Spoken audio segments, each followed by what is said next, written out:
గత ప్రభుత్వంతో నేను గత ప్రభుత్వంలో పార్లమెంట్ సభ్యుడిగా భాగస్వామి అయినప్పటికీ కూడా తెలుగు భాష మీద నేను 2019 నవంబర్లోనే తెలుగు భాషను చంపే ప్రయత్నాన్ని ఆపాలి, మాతృభాషను చంపే ప్రయత్నం ఆపాలి, తెలుగును కాపాడాలి అని చెప్పి పార్లమెంట్లో నేను చేసిన విన్నపమే మొట్టమొదట ఒక పెను దుమారానికి కారణమై ఆ తర్వాత సరే ఇంకొన్ని తప్పు మీద తప్పు అలా చేస్తూ ఉంటే ఆ తర్వాత అది నా మీద హత్యా ప్రయత్నం దాకా వచ్చి నా ప్రభుత్వాన్ని కూలదొయ్యాలి అని చూస్తున్నారని కేసు పెట్టింది నా ఒక్కడి మీదే.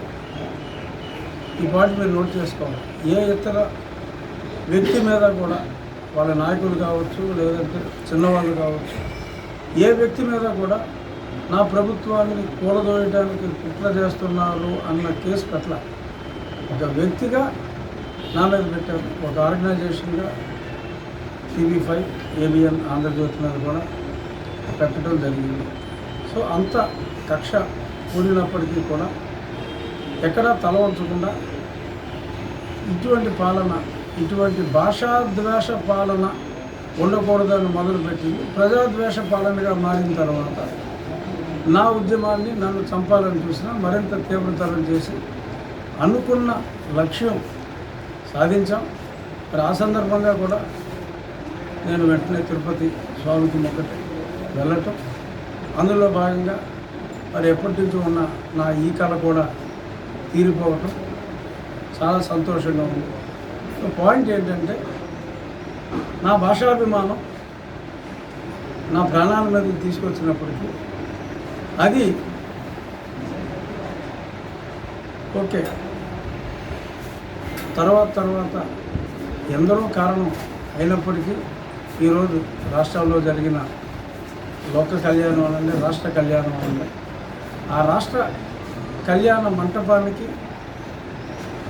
తొలి ఇటుక పేర్చిన వ్యక్తిగా నాకు చాలా సాటిస్ఫాక్షన్ ఉంది. ఎందరో ప్రజలు గుర్తించిన, కొందరు గుర్తించకపోయినా ఆ గుర్తింపు కోసం నేను ఈ యజ్ఞం ప్రారంభించలేదు. ప్రజలకి ఆత్మగౌరవంతో ఉండాలి, రాజ్యాంగంలో ఉన్న ప్రాథమిక హక్కులు ప్రజలకు తిరిగి అందాలి, దుష్ట పరిపాలన ఉండకూడదు అనే ప్రయత్నం కోసమే నేను నా పోరాటం అనండి, లేదంటే ఆ వ్యక్తిని తిప్పాలన్న ఆరాటం అనండి, మరేదైనా అనుకోండి. చాలామంది ఇంకో రకంగా కూడా అనుకుంటున్నారు.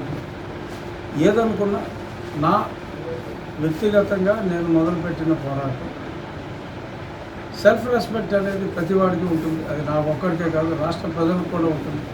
వ్యక్తీకరించడంలో మరి అందరికీ ధైర్యం ఉండకపోవచ్చు.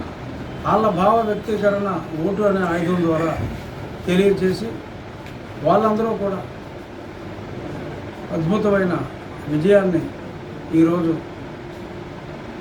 బుద్ధప్రసాద్ గారు ఉన్న పార్టీని కానీ, నేనున్న పార్టీని కానీ, భారతీయ జనతా పార్టీని కానీ ఆ వ్యక్తిగతంగా వారు పడిన వ్యధ ఓట్ల రూపంలో మా 3 పార్టీలకి అద్భుతమైన విజయాన్ని చేకూర్చింది.